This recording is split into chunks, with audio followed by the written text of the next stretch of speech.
Hello and a very warm welcome to News Tonight on Rajya Sabha Television, where you get a complete overview of the day's top stories from India and around the world. I'm Ashwarya Kapoor with you. So let us get started.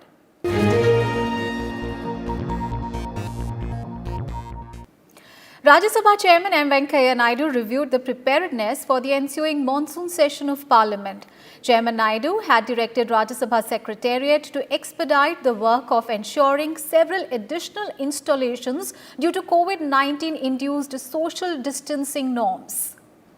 And ahead of the monsoon session of Parliament, Lok Sabha Speaker Om Birla also held a meeting to review preparations in line with the COVID-19 induced precautions. Members of Rajya Sabha will be seated in multiple locations during the monsoon session, and that poses new challenges in this first-of-its-kind session of Parliament. Effective coordination for hassle-free technology-aided participation of members will be a major issue. In preparation for such a session, Rajya Sabha Chairman M. Venkaiah Naidu on Thursday went through the familiarization drill for over 45 minutes. To comply with physical distancing norms, Rajya Sabha members will be seated in the chamber and 4 galleries of Rajya Sabha and the chamber of Lok Sabha. This will effectively lead to the chairman requiring to keep a close eye on 6 different locations from where members will participate in the proceedings. Chairman Naidu went through the drill in respect of various elements of the proceedings of the House, including members seeking to raise various issues from different locations by raising hands, raising points of order, participating in voice vote and division of votes. He also tested the audio quality along with simultaneous interpretation during participation of Rajya Sabha members from both houses of Parliament. Officials of Rajya Sabha were made to sit in the chambers of both houses and the galleries of Rajya Sabha for the mock proceedings. Chairman Venkaiah Naidu expressed satisfaction over the systems put in place for the first-of-its-kind multi-location proceedings of the House. As a backup, a hotline communication facility has been set up between the chambers of the 2 houses for communicating any message regarding participation of members in case of any technical emergency. Chambers of both houses are connected by a half-a kilometer long optic fiber and audio-visual cables for real-time transmission of signals to enable members seated in both houses to watch the proceedings. For enabling members of Rajya Sabha to sign the attendance register as required under the law, Chairman Naidu has directed officials to distribute the members to 6 different counters as against the present arrangement of signing in one register so as to minimize physical contact. Kriti Mishra's report for Rajya Sabha TV. And ahead of the monsoon session of Parliament, Lok Sabha Speaker Om Birla also held a meeting to review preparations in line with the COVID-19 induced precautions. The meeting was attended by officials of CPWD and NDMC, during which important suggestions related to safety protocols for members of Parliament and other staff members were given. The Lok Sabha Speaker informed that guidelines are being prepared for the upcoming session, keeping in mind social distancing norms. Secretary Generals of Lok Sabha and Rajya Sabha were also present during the meeting. In some other news, Prime Minister Narendra Modi on Thursday addressed the Atmanirbhar Bharat Defence Industry Outreach webinar through video conferencing. He emphasized the need to make India self-reliant in defence. Addressing an event on making India self-reliant in the defence sector, Prime Minister Modi reiterated that the government is making efforts to increase defence manufacturing in India. He said the focus is on developing new technology and giving private players a big role in the defence sector. Licensing प्रक्रिया में सुधार, level playing field की तैयारी, export की प्रक्रिया का सरलीकरण, offset के प्रावधानों में सुधार, ऐसे अनेक कदम उठाए गए हैं. Prime Minister Modi also mentioned that a decision has been taken to permit up to 74% FDI in the defence manufacturing through automatic route. Embargo on certain defence imports is also aimed at boosting the Indian defence industry. साथियों, मेरा मानना है कि इन कदमों से भी अधिक महत्वपूर्ण है रक्षा क्षेत्र में देश में एक नई मानसिकता हम सब अनुभव कर रहे हैं। एक नई मानसिकता का जन्म हुआ है। आधुनिक और आत्मनिर्भर भारत के निर्माण के लिए रक्षा क्षेत्र में आत्मविश्वास की भावना अनिवार्य है। पहली बार इस सेक्टर में 74% तक एफडीआई ऑटोमेटिक रूट से आने का रास्ता खोला जा रहा है। यह नए भारत के आत्मविश्वास का परिणाम है। The Prime Minister asserted that India's resolve for Atmanirbhar Bharat is not inward-looking, but to make India capable and foster global peace and economy. Bureau Report, Rajya Sabha TV. And Defence Minister Rajnath Singh launched the Directorate General National Cadet Corps mobile training app on Thursday. The application will assist in countrywide online training of NCC cadets. With schools and colleges shut due to COVID-19 restrictions, NCC training has also shifted to the digital medium.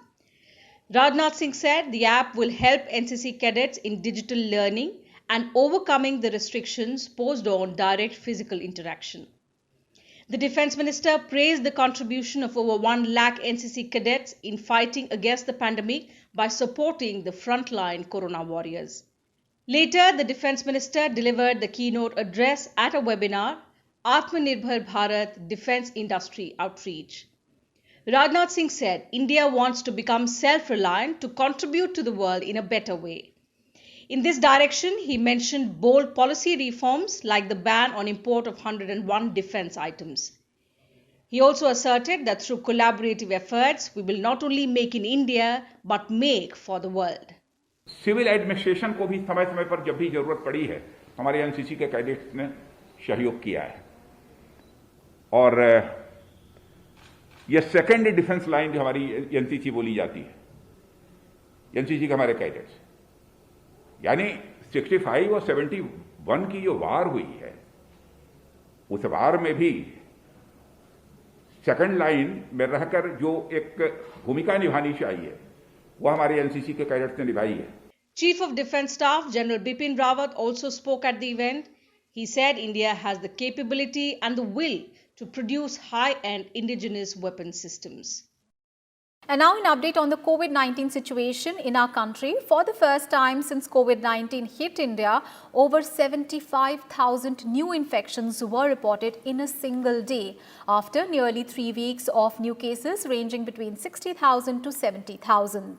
Now, infections have crossed 33 lakh, including over 60,000 deaths. Total cases had crossed 20 lakh on 7th of August and 30 lakh on 23rd of August. India is reporting the highest daily cases in the world for the last 23 days. The recovery rate is over 76%. Registering over 75,000 COVID-19 cases for the first time in a span of 24 hours, COVID-19 infections in India crossed 33 lakh on Thursday. The death toll climbed to 60,472, with 1,023 fatalities reported in the last 24 hours. With a total of over 25 lakh patients recovered so far, the recovery rate has climbed to 76.24%.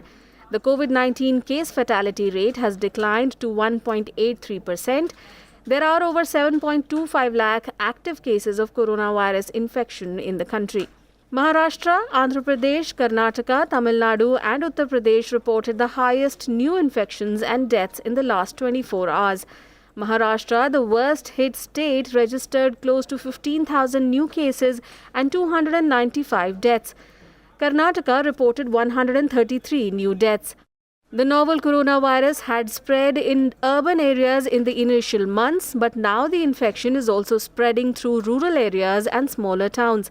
At least 110 districts in the country have at least 5,000 confirmed cases so far. Bengaluru, Pune, Mumbai, Thane and Delhi are the top 5 cities with the highest increase in cases in the last 24 hours. The big jump on Thursday came after more than 3 weeks of India reporting new cases between 60,000 and 70,000. India reported around 60,000 cases for almost 2 weeks, much longer than it has remained in any other range. Daily new detections remained in the 50,000s for just 8 days before crossing into the 60,000s. With active cases making up only 21.93% of the total caseload in the country, India continues to report a steady recovery rate. From a 48.19% recovery rate in May, the recovery rate has now improved to over 76%, with some states reporting recovery rates higher than the national average. According to the Union Health Ministry, Delhi has a recovery rate of 90%, followed by Tamil Nadu with 85%. Bihar has a recovery rate of 83.8%, Daman and Diu and Dadra and Nagar Haveli 82.6%, and Haryana 82.1%. Assam has the lowest case fatality rate of 0.27% in the country, followed by Kerala with 0.39%. India has tested over 3.85 crore samples so far, including 9.24 lakh samples on Wednesday, the third highest in the world. Bureau Report, Rajya Sabha TV. And in the latest global coronavirus case count, the Americas now account for over half of the 24.3 million cases worldwide. The United States remains the worst hit country, with total cases crossing 6 million and deaths surpassing 1.83 lakh. On Wednesday, the Los Angeles Zoo reopened its doors with social distancing rules in place, wearing masks and limited visitors per day. Brazil had a daily count of over 47,000 cases, raising its tally over 3.7 million.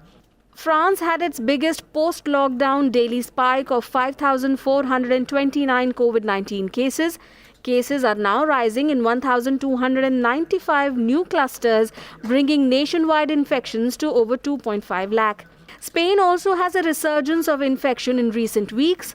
3,594 new infections on Wednesday brought its tally to over 4.26 lakh. However, Spain is going ahead with school reopening in September with safety measures in place. Secondary schools in England are also preparing to reopen next week. Masks will be mandatory for students and staff in COVID-19 hotspots. Japan reported nearly 900 daily infections, 236 of which were in Tokyo. It now has over 64,800 coronavirus cases. South Korea reported 441 new cases on Wednesday as infections in the metropolitan area, including the capital, continue to rise. The government is asking businesses to encourage remote working to slow the spread of the virus. New Zealand had 7 new cases on the day, raising its tally to 1,351 cases. Starting August 30th, it will impose fines on people for not wearing masks. Australia's Victoria State reported its lowest rise in cases in nearly 2 months on Thursday. It had 113 new cases and 23 deaths. Myanmar ordered all schools to close after reporting 70 coronavirus infections on Wednesday. And now an update on the race for COVID-19 vaccine. An American firm, Moderna's study data has shown that its potential COVID-19 vaccine is being well tolerated across all age groups. On Wednesday, the company said the vaccine induced similar immune responses in older adults and young participants. The vaccine is currently at phase 3 stage of human testing. In India, phase 2 clinical trials of the Oxford COVID-19 vaccine is progressing well. Doctors said vital health parameters of 2 vaccinated volunteers are normal and they are being closely monitored. The first shot of the Covishield vaccine was given to volunteers on Wednesday at the Bharati Vidyapeeth Hospital in Pune. The dose will be repeated after a month, while the other 25 candidates will be vaccinated in the next 7 days. The vaccine candidate is being developed by Oxford University and manufactured at the Serum Institute of India. Potential vaccines are undergoing clinical trials in many countries, including Britain, Russia, and China.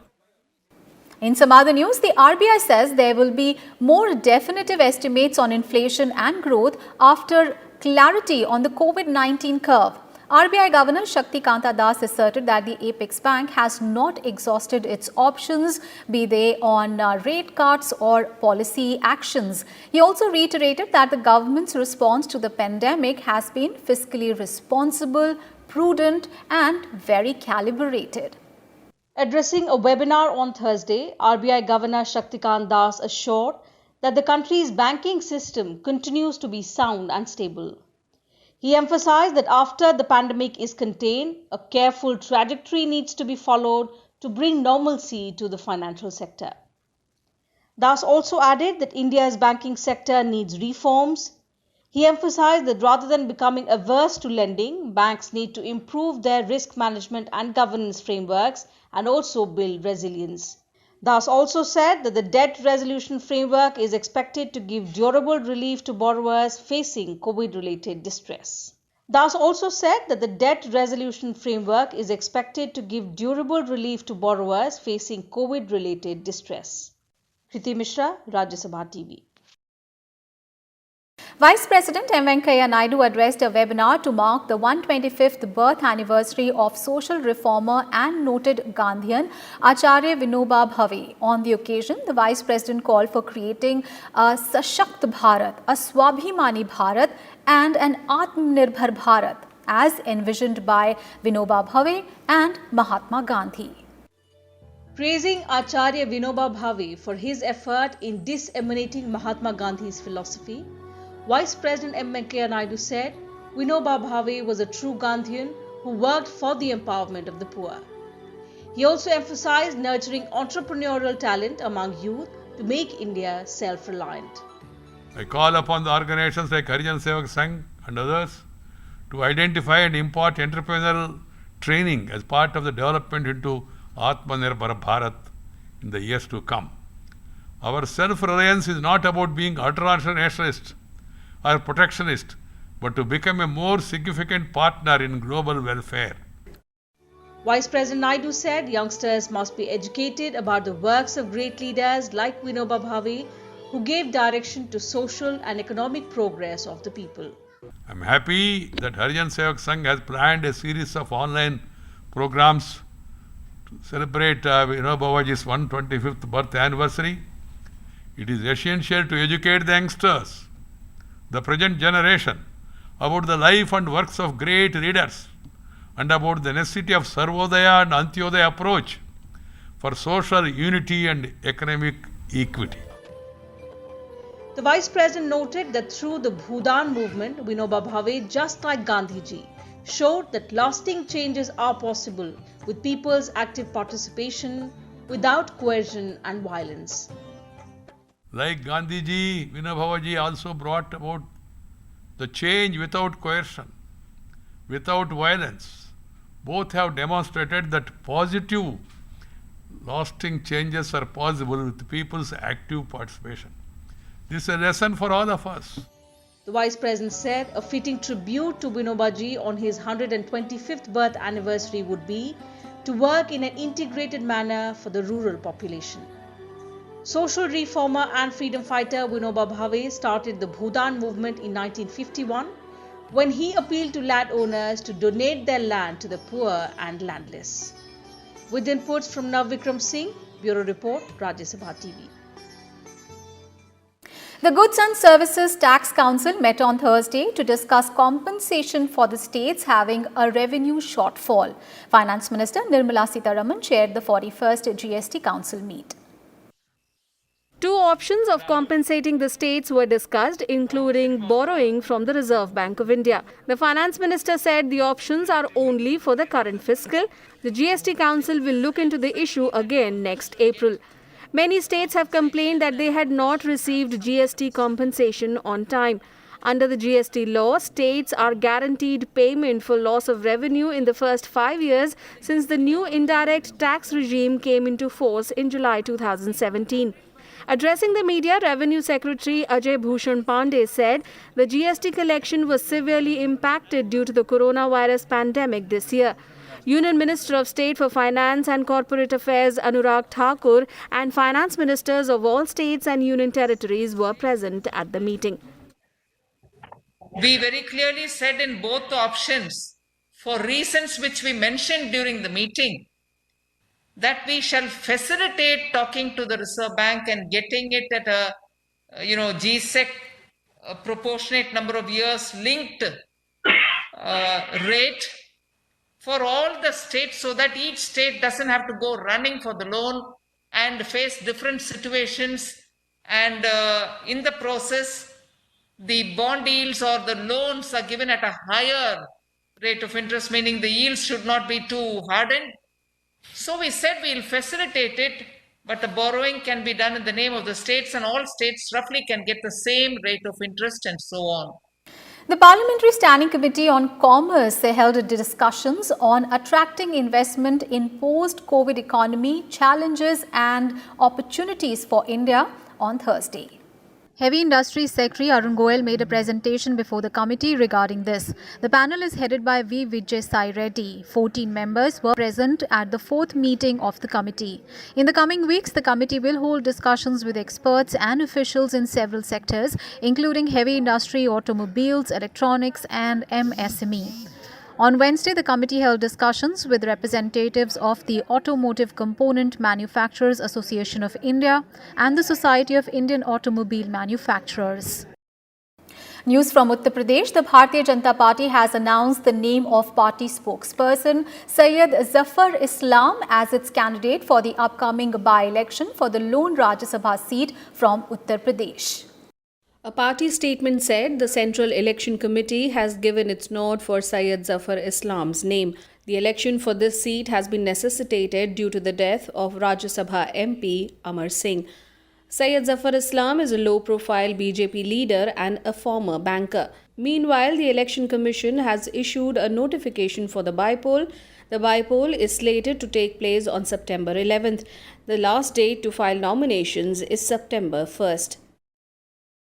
And India has put on record with the United Nations Pakistan's claim of making a statement at the United Nations Security Council, which turned out to be fake.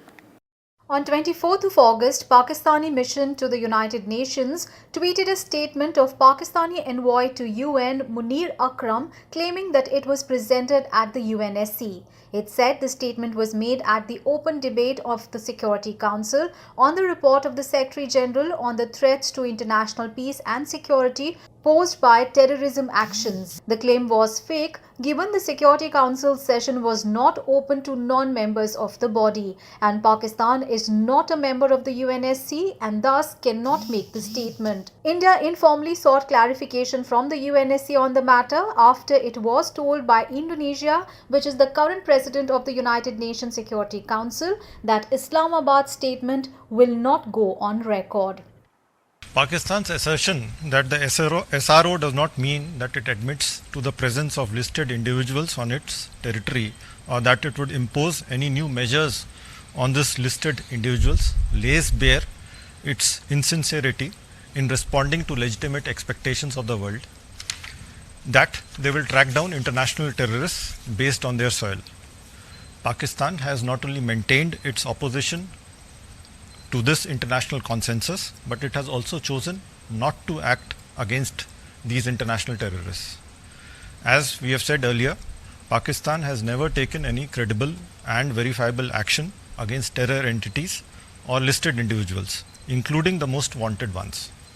This subsequent denial by their Foreign Office calls into question their intentions, and it would not mislead the world community in believing in its propaganda. And judgment in the extradition case of fugitive diamond merchant Nirav Modi will be delivered in UK after 1st of December. His judicial custody ended on Thursday. Charged with fraud and money laundering in the $2 billion PNB case, Nirav Modi is facing extradition to India. At a hearing on Thursday, the Westminster Magistrates Court in London said the second leg of Nirav Modi's extradition trial will be held between September 7th and 11th. The hearings will establish prima facie case against him and include an additional extradition request by India that adds to the charges of causing the disappearance of evidence and intimidating witnesses. Both sides will make their final submissions on December 1st, after which the final judgment will be delivered. The government will sell up to 15% equity in the state-owned aerospace and defence company Hindustan Aeronautics Limited through offer for sale or OFS. The government will sell about 10% stake with an option to sell a further 5% in the company according to a stock exchange filing. At a floor price of Rs 1001 a share, the sale could fetch the centre about 5,000 crore rupees. Retail investors will get a 5% discount on the offer price. The floor price is at a nearly 15% discount to HAL's closing price of 1,177 rupees 80 paise on Wednesday. Non-retail investors will be able to place their bids on 27th August and retail investors can do the same on 28th August. In an offer for sale, company promoters offload their stake by selling shares on the stock exchanges. Education Minister Ramesh Pokhriyal Nishank has called upon writers and authors to come forward to play an active role to help the society face the challenge of the coronavirus pandemic. He was inaugurating the World Urdu webinar titled Responsibilities of Urdu Writers in the Age of Electronic and Social Media through a video conference on Thursday. Pokhriyal underlined the need for utilization of social media and electronic media by Urdu writers, especially in the current situation. The minister added that we are proud that our able government has assured that Urdu flourishes and hence the NCPUL, the largest Urdu government institution in the world, has been busy promoting the language in all its parameters. News from the national capital expressing concern over the rising water level of the Yamuna River, North Delhi Mayor Jay Prakash has urged Urban Development Minister Satyendra Jain to take action to prevent a flood-like situation in nearby areas. In a letter to the minister, he said that he had inspected the areas near the river and found many problems. He requested that motorboat facility be provided in areas around the Yamuna. Meanwhile, the weather department has predicted intense rainfall activity over several parts of North India for the next 4 days. An orange alert has been issued for Uttarakhand, East Uttar Pradesh and East Rajasthan. In Uttar Pradesh, the number of districts hit by floods went down to 17 from 19, where 893 villages are affected. Incessant rains continued in most parts of Jammu and Kashmir for the third consecutive day, leading to increase in the water level in major rivers and streams. However, there is no immediate threat of floods. The Jammu-Kashmir National Highway remained closed for the third day, while landslides affected road connectivity in different parts of Jammu division. 5 people were killed and a number of cattle perished in separate incidents of landslides and house collapse in different parts of Jammu. And that's the wrap on this edition of News Tonight. Thanks so much for watching. Good night.